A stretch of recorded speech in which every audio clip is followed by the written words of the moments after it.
رحیم راز T V کے معزز دوستو، السلام علیکم ورحمۃ اللہ۔ آج کل کے حالات میں ہر دوسرا شخص مقروض ہے یا کاروبار کی وجہ سے سخت پریشان ہے۔ کاروبار میں نقصان کی وجہ سے پریشان ہوتے ہیں لوگ۔ پہلی بات تو یہ ہے کہ اگر کوئی شخص سود کا کاروبار کرتا ہے جو کہ اللہ اور اس کے رسول کے خلاف جنگ ہے، تو اس انسان نے تو تباہ و برباد ہونا ہی ہے کہ جب تک کہ وہ توبہ نہ کر لے اور سود کو ہمیشہ کے لیے چھوڑ نہ دے۔ اگر کوئی شخص مقروض ہے تو اسے چاہیے کہ وہ ہمت نہ ہارے، کیونکہ قرض ایک ایسی ذمہ داری ہے جو کہ شہید کو بھی معاف نہیں ہے۔ آج آپ کو ایک دعا بتاتے ہیں جو حضرت محمد صلی اللہ علیہ وآلہ وسلم نے اپنے صحابہ کرام کو بتائی۔ یقین جانیے اگر آپ اس دعا کو اپنا روزانہ کا معمول بنا لیں، جتنا ہو سکے پڑھیں، تو انشاءاللہ آپ کا قرض اتر جائے گا۔ سب سے پہلے آپ کی نیت ہونی چاہیے قرض اتارنے کی۔ نیت کرنا بہت ضروری ہے۔ ایک مرتبہ ایک صحابی رضی اللہ تعالیٰ عنہ آپ صلی اللہ علیہ وآلہ وسلم کی خدمت میں حاضر ہوئے۔ حضور صلی اللہ علیہ وآلہ وسلم نے فرمایا، کیا وجہ ہے کہ تم پریشان ہو؟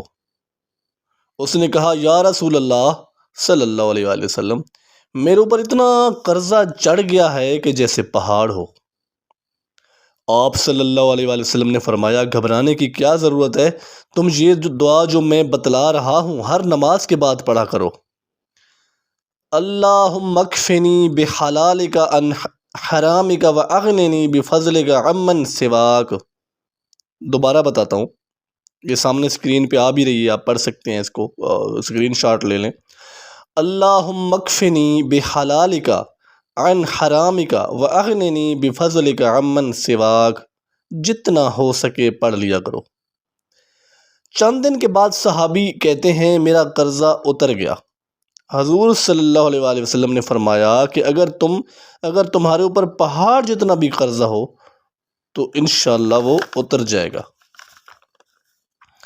اچھا معزز ناظرین، سب سے پہلی بات تو میں آپ کو یہ عرض کروں کہ جتنا ہو سکے قرض سے بچا جائے۔ پھر بھی اگر کوئی مجبوری ہے تو اتنا لیں کہ آپ آسانی سے اتار سکیں۔ اگر آسانی سے نہیں اتار سکتے تو اتنا ہو کہ آپ اس کو تھوڑا تھوڑا کر کے یا کسی طرح کر کے اتاریں اور سود سے بچیں، کیونکہ سود قرض نہیں ہے، سود لعنت ہے۔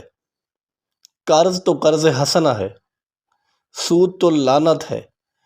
اور جو خدا اور اس کے رسول کے خلاف جنگ لڑتا ہے، خدا کل کائنات کا مالک ہے جس نے ہمیں بنایا، کیا ہم اس سے جنگ، نعوذ باللہ، اللہ تعالیٰ ہمیں پناہ دے، غلط الفاظ بولنے کی ہمت نہ دے۔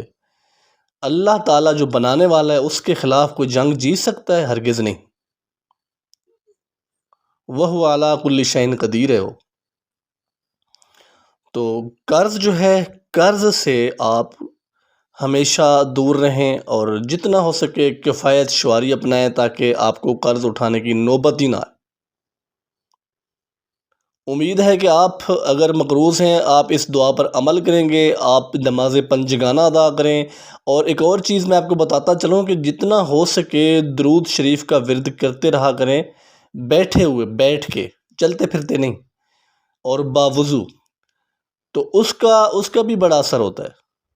انشاءاللہ آپ کا قرض بھی اتر جائے گا اور آپ کے روزگار میں بھی برکت ہوگی۔ اللہ تعالیٰ آپ کو رزق حلال عطا فرمائے، آمین۔